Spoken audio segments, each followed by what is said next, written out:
Assalamualaikum warahmatullahi wabarakatuh. Kembali lagi bersama Cikgu Hazif di dalam Matematik SPM 2020. Okey, jadi jom kita teruskan berkenaan dengan graf gerakan, iaitu untuk video kali ini dan bahagian kali ini kita akan membincangkan berkenaan dengan graf jarak dan masa dan macam mana kita nak keluarkan maklumat dan apa yang nak disampaikan melalui graf jarak dan masa ini. Okey, jadi jom kita recap sedikit sebelum kita teruskan kepada graf-graf. Ingat, jarak selalunya dilabelkan dengan simbol S. Kenapa S? Dalam bahasa Inggerisnya displacement. Okey, displacement ataupun senang nak ingat dia adalah sesaran. Tak apa, ingat je displacement dan selalu disimbolkan dengan S. Okey, displacement, dan kita tahu masa pula dia selalu disimbolkan dengan T, iaitu menunjuk kepada time. Dan selalu ingat jarak akan berada di paksi Y dan masa akan berada di paksi X. Okey, jadi di sini kita ada 3 bentuk line ataupun 3 bentuk kecurunan yang kita ada di sini. Iaitu kita boleh nampak daripada sini, satu menaik macam ni, satu lagi mendatar dan satu lagi menurun. Dan apa maksud-maksud yang diberikan di dalam graf ini? Jom kita tengok satu persatu. Untuk kecerunan yang positif, alright, apa yang dimaksudkan kecerunan positif ni? Anggaplah ini adalah satu graf yang menunjukkan pergerakan kereta. Okey, pergerakan kereta yang paling senang, ataupun nak basikal ke, nak motor ke, nak gerek ke, apa ke, mana-manalah, tak kisahlah. Okey, tapi yang memudahkan adalah kita anggap dia pergerakan kereta daripada satu tempat pergi ke satu tempat.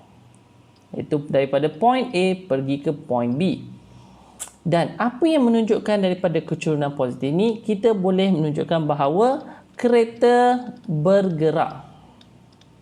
Okay, kereta itu bergerak, which is we can see a moving car. It's not directly or right now it's moving, tetapi kita boleh nampak dia adalah satu gerakan yang bergerak, iaitu daripada point A ke point B.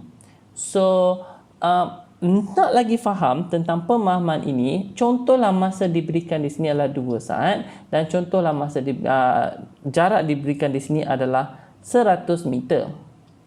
Jadi, pemahamannya daripada titik A pergi ke titik B, A pergi ke B mengambil masa 2 saat dan melalui jarak 100 meter. Jadi kita boleh nampak dia ada pergerakannya di situ. Okey, iaitu dalam masa 2 saat objek tu bergerak 100 meter lagi jauh daripada A atau 100 meter daripada A. Itu menunjukkan kecerunan positif.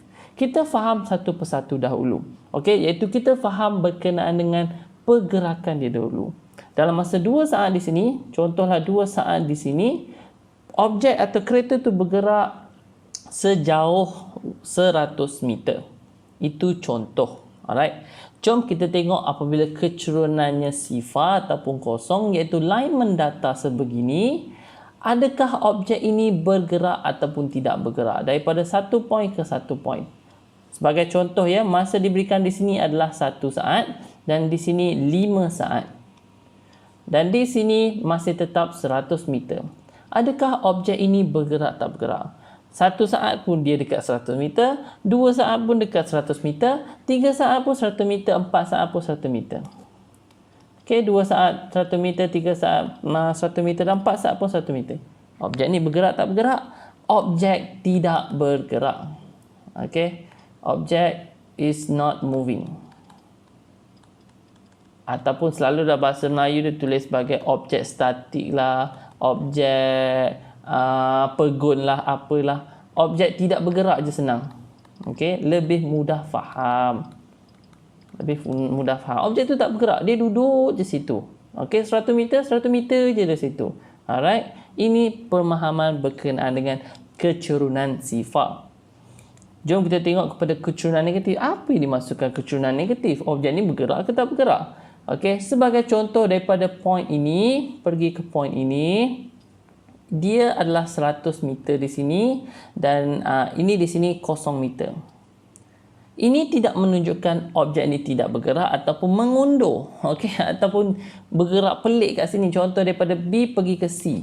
Dan di sini ambil masa 1 saat dan di sini ambil masa 3 saat.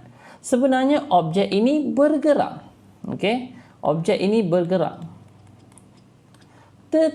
Tetapi dia bergerak bukan dalam keadaan mengundur, tetapi dia patah balik datang ke tempat asal.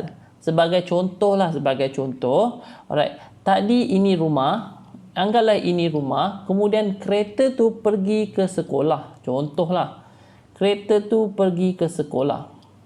Contohlah kereta bentuk macam ni. Lepas pergi ke sekolah, kemudian akan patah balik ke rumah.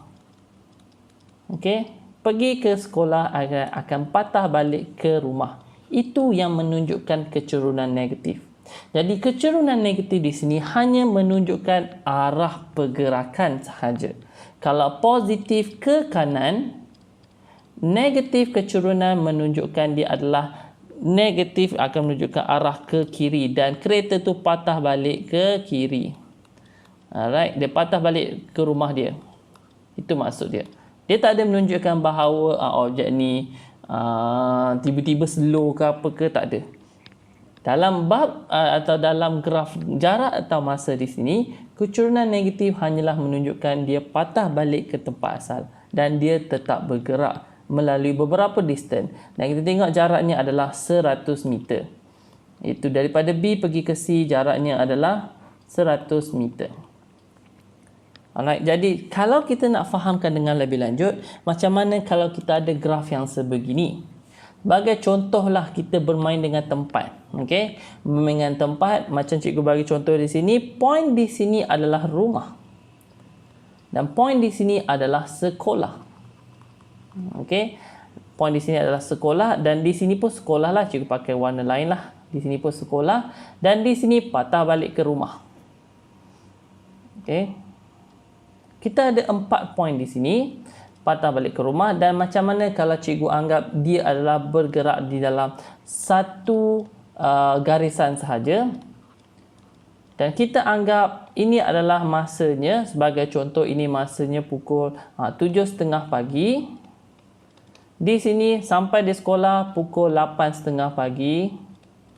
Sampailah sekolah habis belajar 12.30 hari. Contoh, cikgu bagi contoh sahaja, okey, 12.30 hari dan balik ke sekolah sampai pukul 1.30 tengah hari. Okey, tak kisahlah tengah hari ke petang ke, tak kisah. Dan jarak sekolah hanyalah 2 km. Sebab apa? Cikgu nak terang di sini adalah berkenaan dengan pemahaman pergerakan jarak dan masa. Kereta tu bergerak ke tak bergerak? Okay? Ataupun pergerakan kamu ni bergerak ke tak bergerak? Okey, dan macam mana dengan jarak yang dilalui dan sebagainya. So, sebagai contoh, ini adalah rumah kamu. Kamu pergi ke sekolah di sini, contohlah sekolah di sini.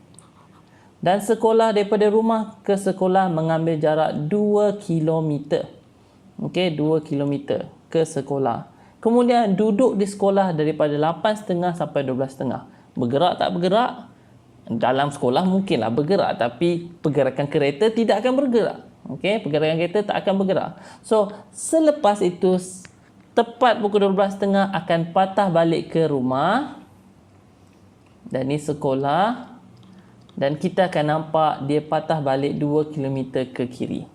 Jadi daripada sini kita boleh anggap dan kita boleh nampak satu pergerakan mengikut graf. Daripada rumah, pergi ke sekolah, kemudian ambil masa 2 km dan mengambil masa 1 jam, contoh.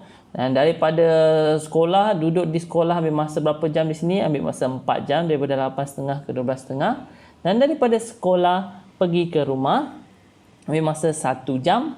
Dan ini jarak yang dilalui iaitu 2 km. Ketepikan hal kecerunan ataupun dia punya gradient dia dahulu. Kita tengok macam mana pergerakan dia. Alright. Jadi sampai situ saja pemahaman cikgu yang cikgu nak tekankan. Untuk pemahaman yang lain kita tunggu di video yang seterusnya. Alright. Jadi daripada itu saja daripada cikgu. Kalau ada apa-apa masalah boleh dan ada pemahaman yang kurang faham di sini, boleh tinggalkan komen di bawah dan sila tekan like, share dan subscribe untuk video-video yang seterusnya. Alright, dan daripada itu sahaja daripada cikgu, dan sebelum itu cikgu juga ada tinggalkan link Telegram di bawah. Kalau ada apa-apa untuk yang lebih lanjut, sila tinggalkan message. Alright, itu sahaja. Bye bye guys. Terima kasih.